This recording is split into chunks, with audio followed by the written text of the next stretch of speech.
On this edition of Alberta Dugout Stories, the podcast, play ball. Baseball Alberta and the Western Canadian Baseball League are ramping up their summer plans as COVID-19 restrictions loosen.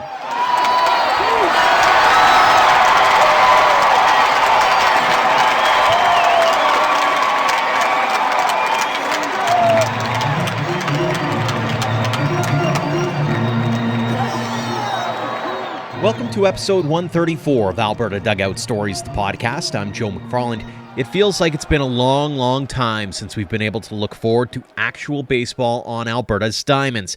But after the provincial government announced its roadmap to reopening, baseball organizers started formalizing their return to play plans. There's an air of cautious optimism, especially knowing the plans can and likely will change. So we thought we'd go right to the sources this week and chat with a couple of people who've been helping drive those preparations forward. We'll start things off with Baseball Alberta Programs Coordinator Ryan Bird. With Stage 1 starting June 1st, practices in groups of 10 were allowed to proceed. If all goes according to plan, Phase 2 would start June 10th, meaning opening weekend could be as early as June 12th and 13th. We talk about that, some of the guidance received thus far, and what they'll need to get things going smoothly. Ryan, thanks so much for joining us here on the podcast. Yeah, no problem. Glad to be here. Talk us through what it was like being in the Baseball Alberta room when you found out that, hey, we might actually be able to have a season here. We might actually be able to start planning around a firm date and things might be getting back to normal-ish starting mid-June. Big smiles. It was really nice to hear that we had the chance to play baseball this year. And you know, we were prepping in the office for the ability to have a season and what a regular season would look like instead of stuff that we had last year with cohorts and that kind of structure. So we were planning for a regular season, and it was finally nice to get that confirmation that, you know, that prep work that we had done will actually be used. You know, when we were prepping, you prep for multiple scenarios and you just hope one of them sticks. And one of them did stick, and obviously it's the one that we all want, which is a regular season with what sounds to be very minimal restrictions. And we'll hear when we get there. But yeah, it was big smiles in the room, and then a little bit of anxiety with making sure that we had all the pieces set on all fronts: schedules, umpires, registration, insurance. All of these kinds of things start now really bubbling because people are obviously going to want to know that a lot quicker. So big excitement then turned into, all right, let's get to work and let's put this stuff out for everyone. How challenging has it been over the last, I'll say, 15 months-ish or so as you kind of tried to move with those goalposts to make sure that, you have the plan in place, but also that it's an executionable plan? Yeah, it was challenging. You know, it's you can only understand so much that the government gives out to you without getting further clarification. That seemed to be a common theme for us over the last couple or the last 15 months, as you mentioned. But you know, that we get the guidelines, we read over the guidelines, we try to make sense of it as best as we can. We ship off any questions we have, which everyone else is also doing. So this isn't just a baseball thing. And to have a bunch of sports asking all these questions then means that clarification comes in the document. So it means multiple days of checking this document. And you know, one thing we learned over last year, and one thing that our old executive director, Tam, talked about learning last year when we were in our AGM was patience. You know, the guidance would come out and we'd feel the need that right away we got to put something out so people know what we're doing. And that turned into, let's wait a couple days because things may move, and things did move. And I can only imagine how hard that is for the government and AHS to deal with that stuff. And our job is just to follow it and ask the right questions. And we feel that we did that and had to make those changes when needed. And I feel like that helped us getting into this season where we, you know, as I mentioned, we had multiple scenarios based on, you know, what we were hearing. These are some options. We tried to make them make scenarios and schedules based on those options, and hopefully wherever the goalposts moved next, we were ready for. And we were very happy that we were more ready than I think sometimes you think you will be, because there were some times last year where you thought you had everything in place, and then the guidelines come out and they're completely different from anything you've done. And to then have to make those changes so quickly was definitely challenging. Outside of talking to AHS and health authorities and that kind of thing, how much did you lean on other sports, other organizations to try to get some guidance on, hey, what are you guys doing that might be able to help us come up with a plan of action so that you can return to play as quickly as possible? Yeah, we relied on a lot of people, or a lot of sport organizations, some that are in our building here, some that are just the other baseball associations around the province, just seeing what the country, just to see what they're doing. Part of our return to play document, or even the template of how it looks, that was in the works with, I believe, a similar one to soccer. We had messaged them and said, hey, we really like how this is laid out. Would you be okay if we kind of use this template? It seems really easy to follow. And of course, all sports at that time were like, yeah, like do whatever you need to do to make sure you're as clear as possible.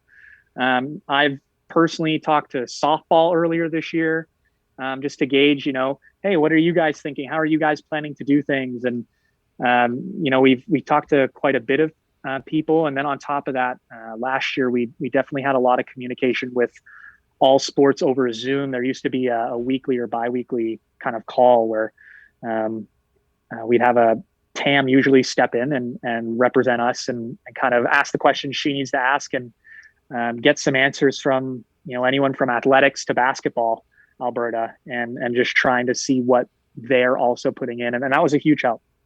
Mm-hmm. Talk a little bit about the return to play document itself, and some of the things that those who are going to be playing, the parents who are going to be obviously carting their kids from point A to point B, some of the key messaging that is coming from that document for those who are curious.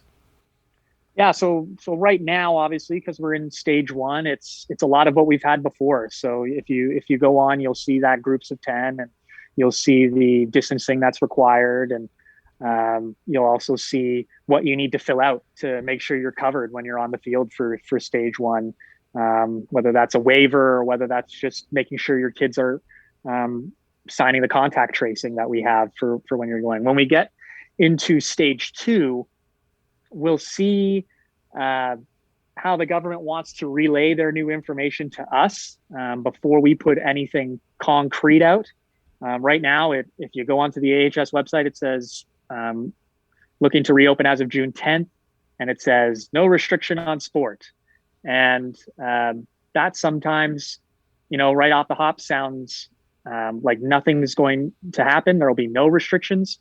But we've also had times in the past where we've said that this is what's going to happen in stage two, and then we get to stage two and we actually move some of that stuff to stage three, and this is what the document might look like now. So we'll wait to see when that happens, what comes out of that, and we'll put out our document accordingly. But we're hoping that the restrictions, if any, or the guidelines, I should say, that do come out, if any, they sound like they'll be pretty minimal. So we'll be able to work around that and provide that as soon as we can. Again, like I said before, it might take a couple days because we see it come out and we'll have our questions. But it should be out before we start playing, and hopefully it is, as they've mentioned already, where there's pretty much little to no restriction for us to play. How important is it going to be in terms of each community and each zone, for example, to sort of take their own lead to a certain extent and make sure that they're comfortable with the rules and regulations? I use the example of Fort McMurray facing the challenges that they did earlier on in the spring, and obviously there's going to be a little bit of trepidation depending on where they might be. Yeah, in terms of your region, different regions may want to put, or different municipalities might want to put in different guidelines when we go into the years. So it's just about being aware of that.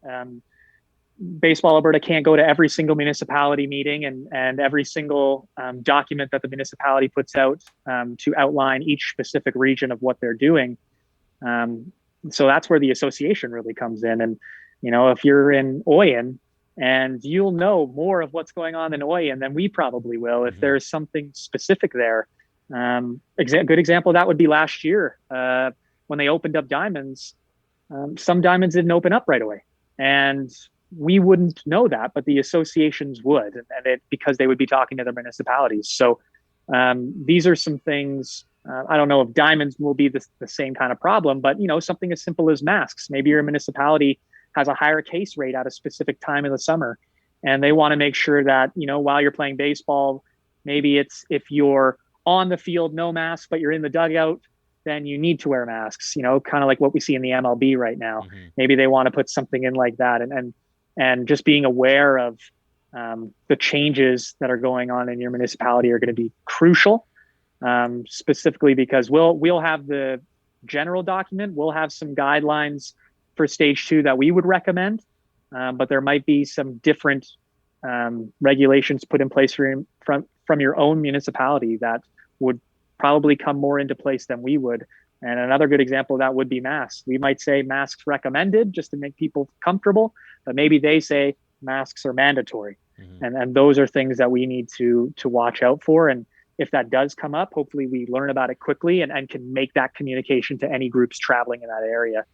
And that's the next part too, is once as an association what's happening, it's really good to communicate that back to us, especially as parents and players from other associations will have questions, especially if they're traveling. And it's always good for all of us to be on the same page. We were joking off air about how people in baseball seem to be wearing a whole lot of hats across the board. And so I'm curious, as you look across the board and you look at how many people are doing different things, are there any gaps? Maybe this is a shameless self-promotion piece here, but are there pieces to the puzzle, volunteer-wise, coaching-wise, umpire-wise, that you see needing to be filled as we approach the season? Yeah, so I'd say the biggest thing that we're probably lacking right now is our umpire group. Normally, the umpire group is the hardest group to fill in a regular year. This isn't new, but the good news is our associations have built back up their teams to similar numbers to what they would have had in 2019, which is fantastic, and that's great to see. But usually, one thing that we always seem to forget about at the baseball level is we have those teams and we have games set and we're ready to go. And the one thing that's missing is the official and the umpire. And the big thing then comes to play is this game now an official game? Like what are we doing with this game? And are we going to even play this game without an official? And they're such an integral part of what we do here. I sit on the umpire committee and I chat with the provincial supervisor, Brandon Strachey, daily. And that's one message that he brings to our board at the board level. He also brings it to his local association, that it's great that we build these teams up and let's build that umpire group with them, because it is a tough thing to build. A lot of umpires get a lot of criticism. And that's usually why we see umpires kind of lag behind the rest of the group of players and coaches. It's a tough sell, and that's why we need our associations and people volunteering within their associations to communicate with whoever wants to try and be an official. We've had online clinics for I think since March. Our last one, online theory, is coming up this weekend. If people still want to register, it's on the Baseball Alberta website. And then after that, we're looking at doing on-field clinics. And whether you take the online theory or you can take the online theory or the on-field positioning clinic this year, you'll be able to be an umpire this year. We're trying to open the doors a little bit more for anyone who wants to give it a shot this year. To put things in, perspective, I would say that our umpire group right now is probably at half of what it normally is. And For those who have been in Baseball Alberta for a while, they know that grabbing umpires is a tough thing already in terms of when we have a normal season with the normal amount of umpires we have. So to build that group up from that 50% we're at to a bigger number would be fantastic. Again, I guess my pitch is for anyone who is, looking to make some money this summer, for anyone that wants to be a part of a community within the baseball community. They're a fantastic group of individuals. Like I said, I talk to Brandon Strachey every other day, weekly. I talk to that committee weekly. They're an amazing group of people. If you need support, they're there for you. If you're a first-time umpire and you have questions, they're there for you. These guys give out their phone numbers and emails at clinics. Like they want you to communicate with them. If you want to be a part of that type of community, if you want to make some money this summer, especially with jobs being a little bit less right now, and a lot of people looking for jobs, it's a fantastic opportunity for people to look to get in and see baseball from a different vantage point. Final question for you, and speaking of the umpires, they're the ones that are going to be yelling it, but how excited are you to finally hear play ball across this province? I'm super excited. I don't remember the last time I might have been this excited for a season. Maybe my first year playing ball ever. Who knows? But it's going to be so nice. I'm going to be out at multiple fields this year.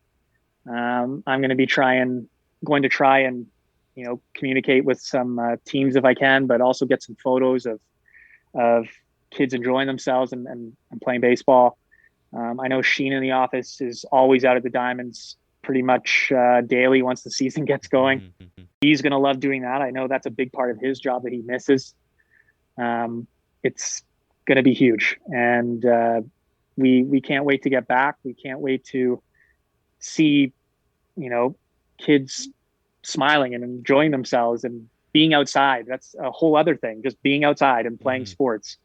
We're super excited.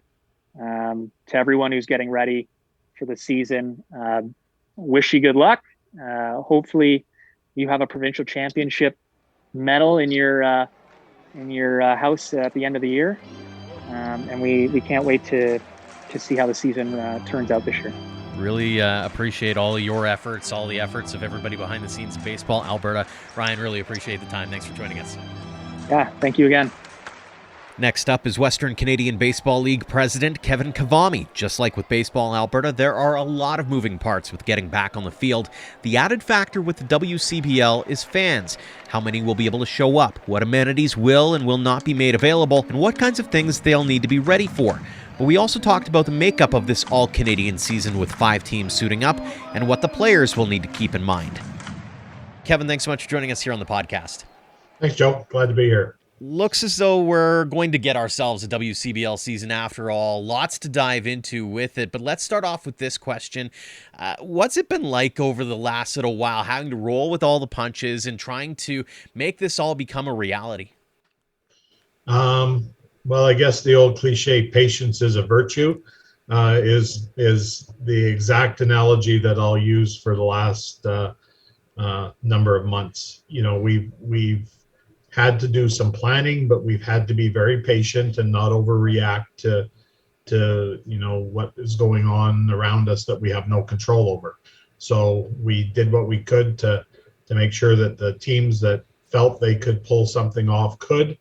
And, I think that we have 5 solid clubs that are ready to go all Canadian this year and show some great talent on the field and give some fans some baseball. You touched on some really key points in that season, the all-Canadian rosters, 5 teams taking part, all of it, and a lot of moving parts logistically as well.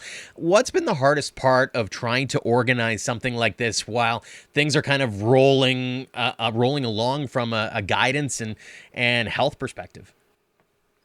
I think the hardest part was not knowing how it was going to look once we got to the opening day. whether fans could be allowed in the stands, how much protocols we had to have, testing, all of that stuff, where our vaccination rate was going to be. I mean, we've been monitoring these numbers for 3 or 4 months now, and it's important to realize that as things progress, we were anticipating things were going to get better, and in fact they have. So our belief in the system and the belief in the overall citizenry of Alberta has paid off. We'll dive a little bit into the season itself now, and it's got to be really exciting to showcase the Canadian talent, and especially the young Canadian talent. This is not just going to be teams that are putting together rosters full of 4th and 5th year college guys. You're really seeing some really grade A high school talent coming up as well. Yeah, I mean, there's some tremendous talent that some of these clubs have had, and the grade 12 talent that's going to be on some of the clubs that want to showcase that.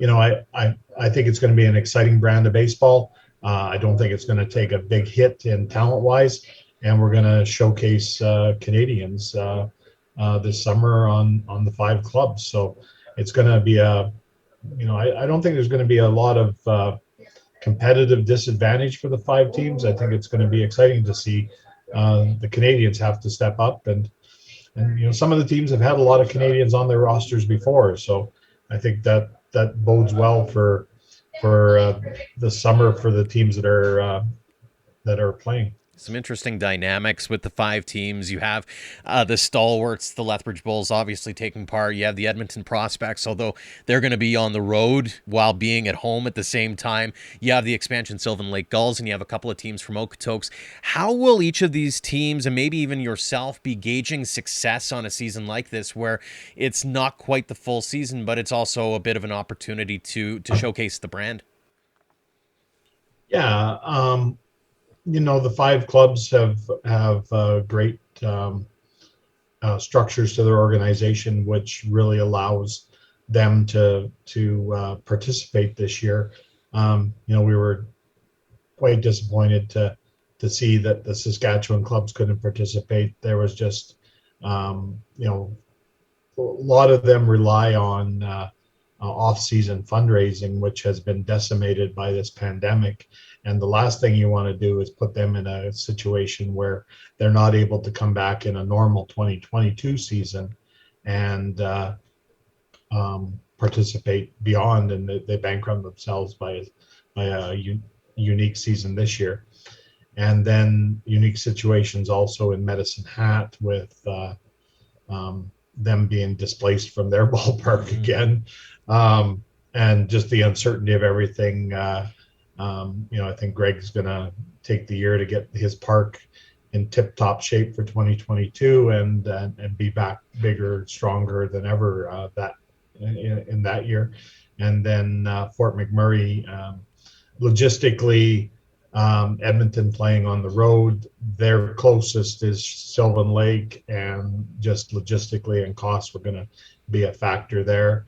And also then Fort McMurray had a bad situation going with COVID, so Dutchie just kind of heartbroken that he couldn't do it, but he'll be back in 2022 as well, and we can't wait to get back to normal. But let's have some fun this summer with a unique season, and we'll declare a champion come the latter part of August and move on. I know a lot of fans are kind of curious as to what the layout of the land is going to be when it comes to actually getting back into the stands. How fluid do each of the teams have to be when it comes to getting ready for the potential of a few fans and then possibly and hopefully ramping up to full capacity again in the not too distant future? Yeah, I think that the government policies we're kind of monitoring them. We anticipate being in phase 2 of the relaunch here come the 10th or 12th, so that would be for opening day. We can get a third of capacity for grandstands in on the phase 2, so teams are looking at having a set number of seats, which in Lethbridge's case is probably around the 500 mark, and in Okotoks' case is probably around the 800 mark. So we're trying to be careful about what we do there and come up with policies and obviously things like sanitation stations and all that stuff, because we want the fans to feel comfortable, but also feel safe. And of course, we want our players to be safe on this as well. So we still have to have some protocols in place that we're looking at, but generally we're excited for opening day. And then, if we can add fans in a safe fashion later in the season and get more to full capacity, I think the fans are excited to have things to do, things to go to. I think that, we're monitoring what's been happening in Major League Baseball.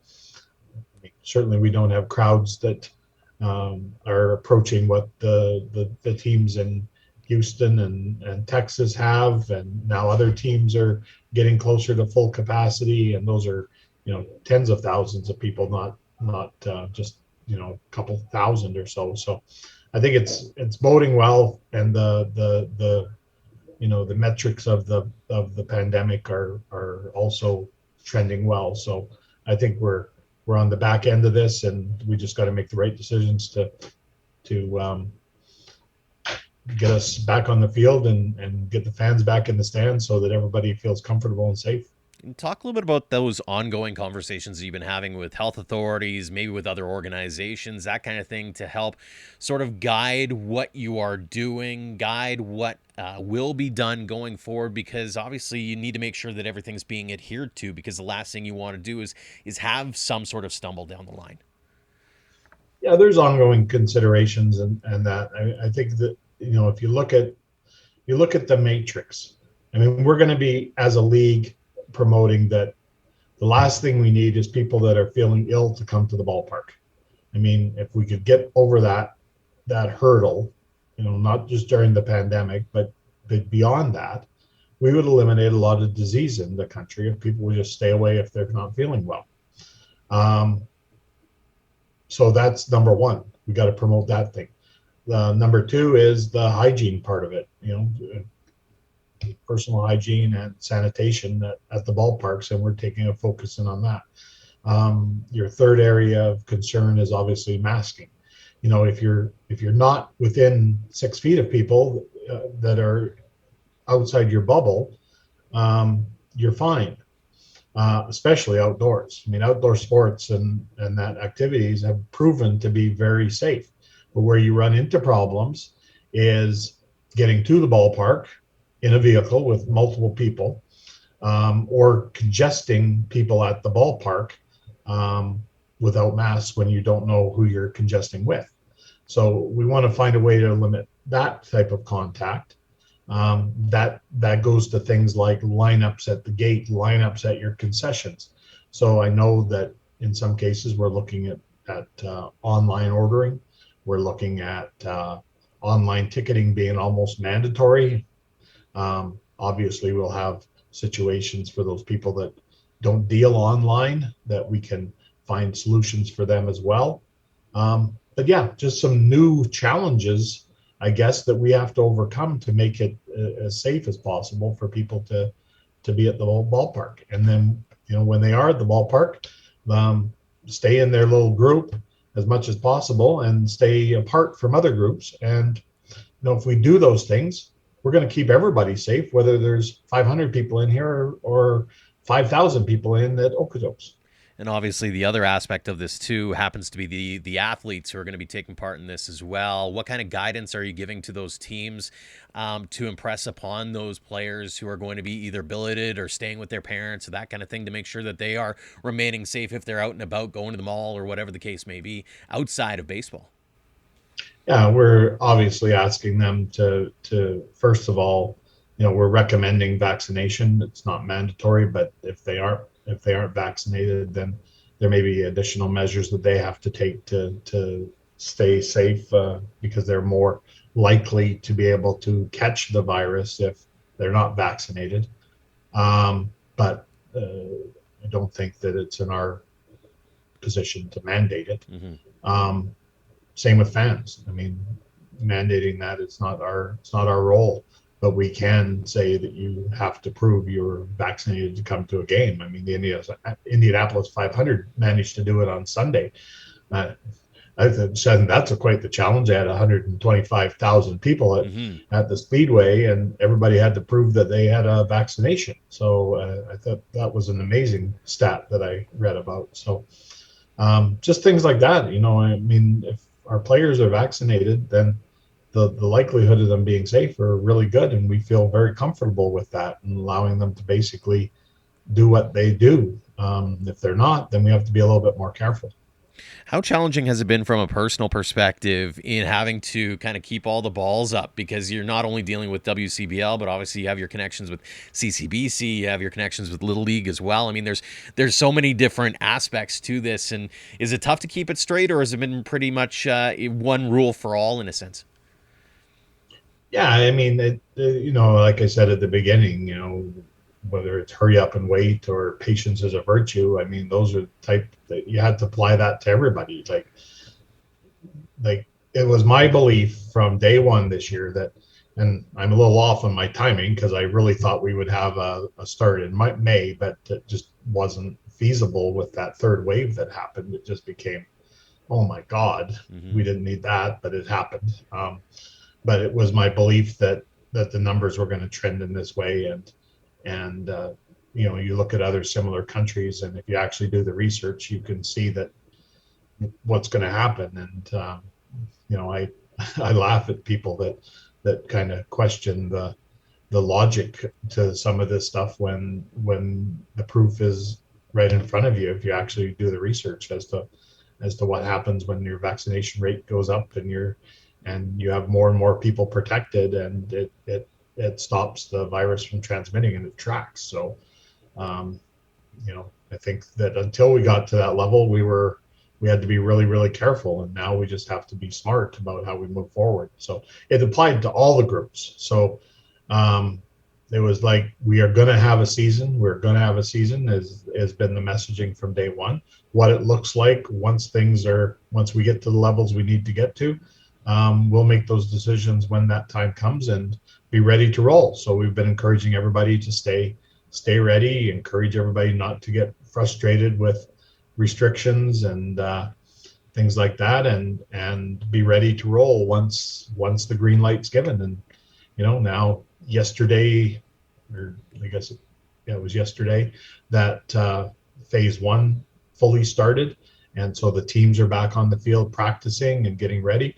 And Little League, I know a lot of the leagues in Alberta are scheduling games starting the 10th or so. I think Baseball Alberta is starting their programs around then. So they were, you know, in the same boat we were. They were ready to roll as soon as they got the green light.